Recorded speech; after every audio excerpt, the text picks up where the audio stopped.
E é nosso convidado Manuel Braga da Cruz. Cumprimento. Muito obrigado, Sr. Professor, por estar neste programa. Começámos numa série de programas em que contaremos com a sua presença aqui nesta rubrica sobre o Concílio Vaticano II por apresentar as transformações que aconteceram na própria história e que levaram a transformações na história da Igreja. Houve aí uma sintonia epocal que fez com que, de facto, o Concílio fosse tão relevante na história da Igreja? O Papa João XXIII, quando convocou o Concílio, justificou pela existência de uma grave crise moral na sociedade. E quando nos perguntamos que crise moral era essa, temos que perceber que, depois da Segunda Guerra Mundial, o mundo sofrera uma enorme transformação. O mundo, até à Segunda Guerra Mundial, era um mundo eurocêntrico, era um mundo centrado na Europa. Com a Segunda Guerra Mundial, o centro do mundo deslocou-se para os blocos que se formaram. Por um lado, os Estados Unidos, por outro lado, o Bloco de Leste, e, ao mesmo tempo, assistiu-se à emergência de um novo mundo, chamado Terceiro Mundo. Os impérios coloniais desfizeram-se, acederam à independência inúmeras novas nações, sobretudo nações que se juntaram na famosa Conferência de Bandung e deram origem àquilo que se chamou o Terceiro Mundo. De maneira que o mundo em que a Igreja estava e atuava tinha mudado profundamente, não só do ponto de vista político, mas também do ponto de vista social. As sociedades industriais que tinham imperado até então começavam a dar lugar às chamadas sociedades pós-industriais, isto é, que já não eram sociedades de operários, mas sociedades de classes médias. E classes médias que começavam a ter, elas próprias, outros valores, outras aspirações, nomeadamente a aspiração da participação. A participação era um novo valor cultural pelo qual, de vários lados, as novas camadas sociais aspiravam. A Igreja não podia ser insensível. Não se vivia esse ambiente dentro da Igreja?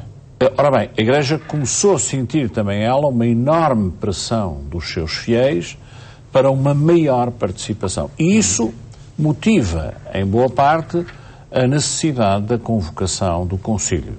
Portanto, havia uma transição cultural muito importante, havia valores que começavam a ser postos em causa e valores que emergiam, e por isso o Papa fala de crise de transição moral, e daí a necessidade de promover o Concílio para a Igreja fazer o seu adjornamento, era a palavra que na altura circulava, ou seja, pôr a Igreja em dia, pôr a Igreja a acompanhar esta mudança cultural que se verificava no mundo.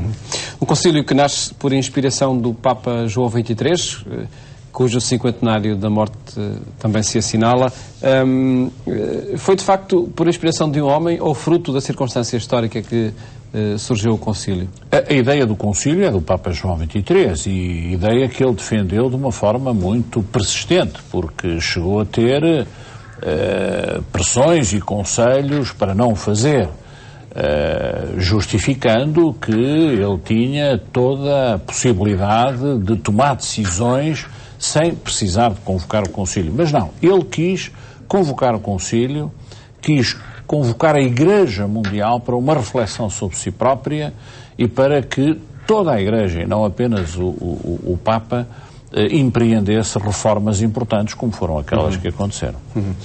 E daquilo que foi observando e analisando também, essas reformas depois aconteceram na história da Igreja? A recepção do Concílio foi permitindo, foi possibilitando... Aconteceram umas de uma forma mais imediata, como foi, por exemplo, a reforma litúrgica, que foi talvez aquela mais evidente, de que toda a gente mais se deu conta, mas também outras transformações que começaram a ser realizadas e que, obviamente, não se consumam num ápice.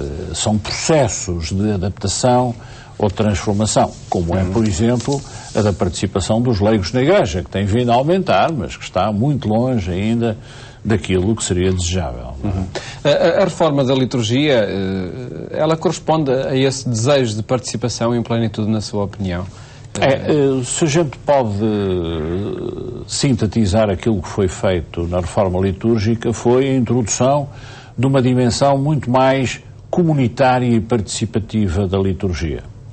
Basta lembrar que outrora, quando se assistia à missa, por exemplo, o padre celebrava a missa virado para o altar e não, como acontece hoje, virado para a comunidade.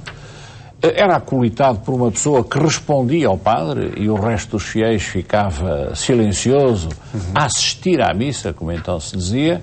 E tudo se passava em latim, não é? E tudo se passava em latim, numa língua que não era acessível à maioria das pessoas. Acontecia, além disso, que não poucas vezes nas igrejas, nós hoje entramos e verificamos que além do altar-mor, há altares laterais. E não poucas vezes havia missas em simultâneo celebradas por vários padres em vários altares. Ora, tudo isto mudou.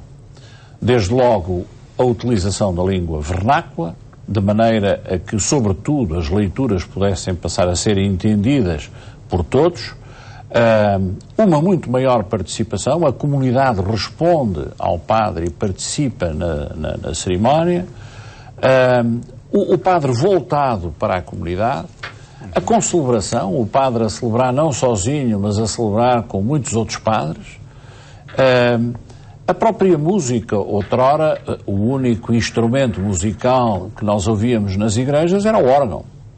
A partir daí começou a ser admitido o uso de outros instrumentos musicais e há, portanto, uma grande renovação também na música sacra. E as próprias leituras. Outrora havia, como se dizia, a Epístola e o Evangelho. E não é por acaso que se chamava Epístola, eram sobretudo leituras do Novo Testamento, Epístolas dos Apóstolos. Ora, começou a ser introduzida uma dualidade de leituras, uma primeira leitura e uma segunda leitura, sendo que uma dessas leituras é sobretudo do Antigo Testamento. Portanto, há aqui também na liturgia uma recuperação da Bíblia, não é?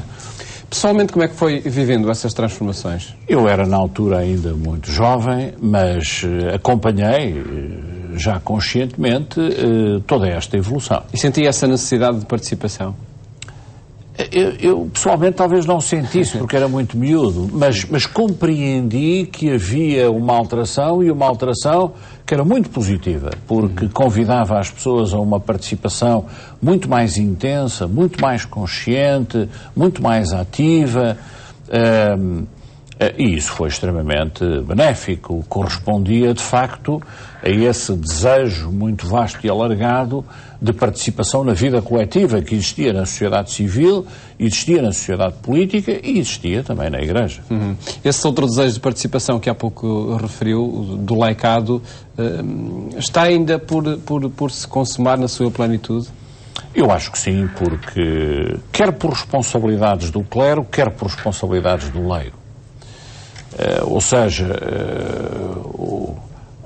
a palavra de ordem foi lançada, foram lançadas as bases doutrinárias e as bases estratégicas para que a Igreja passasse a ser outra coisa, mas a verdade é que a integração dos leigos na Igreja e a assunção das suas responsabilidades tem vindo a ser feita com um ritmo que não é, seguramente, ainda aquele que o Concílio, porventura, pensou e desejou. Muita coisa tem acontecido, muitas reformas foram feitas, nomeadamente, por exemplo, a introdução do diaconato, não é?